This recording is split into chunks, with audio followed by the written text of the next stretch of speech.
নমস্কার বন্ধুরা, আমার সুস্বাদু কিচেন চ্যানেলে আপনাদের সকলকে জানাই স্বাগত। এই সময় বাজারে প্রচুর পরিমাণে তাল ওঠে, আর সামনেই জন্মাষ্টমী, তাই এই সবটা মিলিয়ে আজকে একটা অন্যরকম স্বাদের খুব সুন্দর পিঠা বানিয়ে দেখালাম। এই পিঠাটা বানানোর জন্য কিন্তু এক ফোঁটা তেলেরও প্রয়োজন হবে না, তাই ভিডিওটা স্কিপ না করে শেষ পর্যন্ত দেখতে থাকুন। তার জন্য প্রথমে আগে কড়াইতে একটা ছোট সাইজের নারকেল কোড়া নিয়ে তার ভিতরে অল্প অল্প করে চিনি দিয়ে দিতে হবে। দিয়ে এই কোড়ানো নারকেলটাকে চিনির সাথে মিশিয়ে পাক করে নিতে হবে। তবে এটাকে কিন্তু বেশি পরিমাণ পাক করার প্রয়োজন নেই, জাস্ট চিনি যতক্ষণ না গলবে ততক্ষণই এটাকে ওয়েট করতে হবে। আর সেই সাথে এর ভিতরে একটু গুঁড়ো দুধ দিয়ে দেওয়া হলো। এখানে টোটাল 2 টেবিল স্পুনের মতন গুঁড়ো দুধ দেওয়া হয়েছে। দিয়ে এই নারকেলের সাথে ভালো করে মিশিয়ে নিতে হবে। গুঁড়ো দুধটা এর ভিতরে দিলে এর টেস্টটা ভালো হয় বলে অল্প একটুখানি গুঁড়ো দুধ দেওয়া হলো। তবে নারকেলের যদি নিজস্ব দুধ থাকে তবে এরকম অল্প গুঁড়ো দুধ দিলে চলবে। তবে নারকেলের যদি নিজস্ব দুধটা না থাকে সেক্ষেত্রে কিন্তু গুঁড়ো দুধের পরিমাণটা আরও একটুখানি বাড়িয়ে দিতে হবে। এবারে দেখুন চিনিটা সম্পূর্ণরূপে গলে গেছে এবং নারকেলের কালারটাও হালকা চেঞ্জ হয়ে এসছে। নারকেলটাকে কিন্তু আর পাক করা দরকার নেই, কারণ তাহলে নারকেলটা লাল হয়ে যাবে। এইরকম সাদা সাদা অবস্থায় নারকেলটাকে নামিয়ে নিতে হবে। এইবারে এই পাক করা নারকেলটাকে পুর হিসেবে বানানো হয়েছে, এটাকে একটা সাইডে তুলে নেওয়া হলো। এবার নারকেলটা তুলে নেওয়ার পরে এই কড়াইয়ের ভিতরেই তালের পাল্প দিয়ে দেওয়া হলো।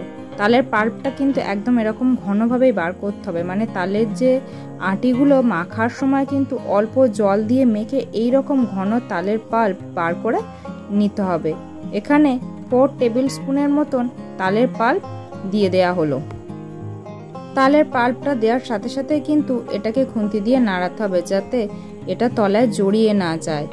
এইভাবে অনবরতই নাড়াতে হবে এবং তার সাথে কিন্তু এই পাল্পটা ঘন হতে শুরু করবে। এইবারে এর ভিতরে অল্প একটুখানি চিনি দেওয়া হলো। চিনির পরিমাণটা কিন্তু খুব বেশি দেওয়ার প্রয়োজন নেই, যেহেতু তালের পাল্পটা কিন্তু মিষ্টি, সেজন্য এতে অল্প পরিমাণ চিনি দিলেই হবে। তবে যে তাল মিষ্টি নয় তাতে চিনির পরিমাণটা একটুখানি বেশি করে দিতে হবে।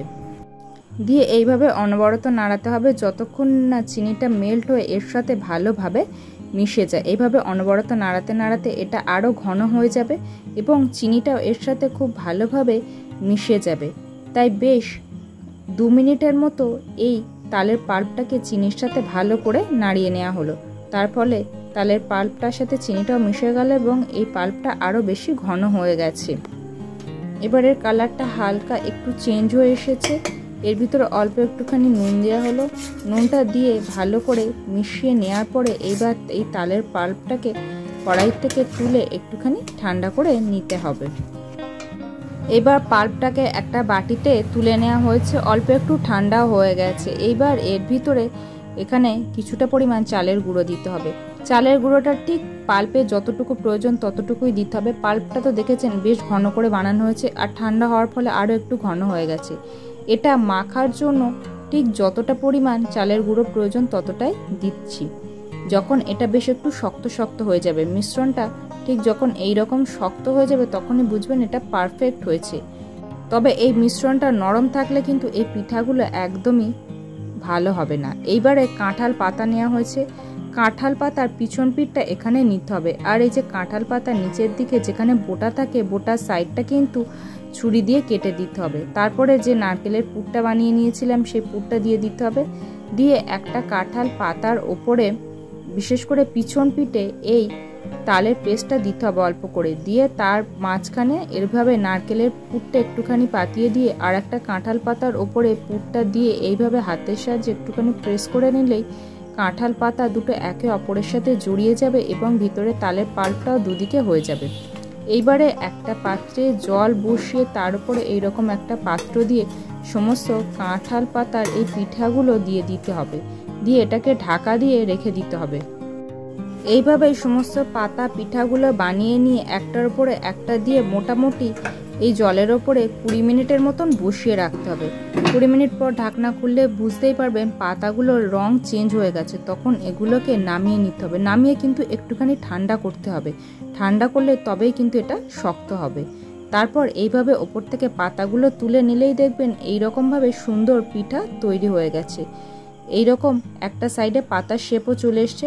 তবে আমি দুটো সাইডের পাতা এভাবে খুলছি না, দুটো সাইডেরই পাতা কিন্তু এরকম খুব সহজভাবে উঠে যাবে। আমি পাতায় কিন্তু কোনো প্রকার তেল ঘি কিছুই ব্যবহার করিনি, এমনি এমনি এটা উঠে যাবে। তবে আপনারা যদি চান এক্ষেত্রে একটু ঘি ব্যবহার করতে পারেন, তাহলে একটা সুন্দর ঘিয়ের ফ্লেভারও আসবে। তবে যদি যারা তেল বা ঘি খেতে চান না তারা এইভাবে করবেন, তাহলে একদম বিনা তেলে দারুণ সুন্দর তালের এই পিঠাটা তৈরি হয়ে যাবে। যারা হেলথ কনসিয়াস তাদের ক্ষেত্রেও কিন্তু এটা খুব সুন্দর এবং খেতেও দুর্দান্ত।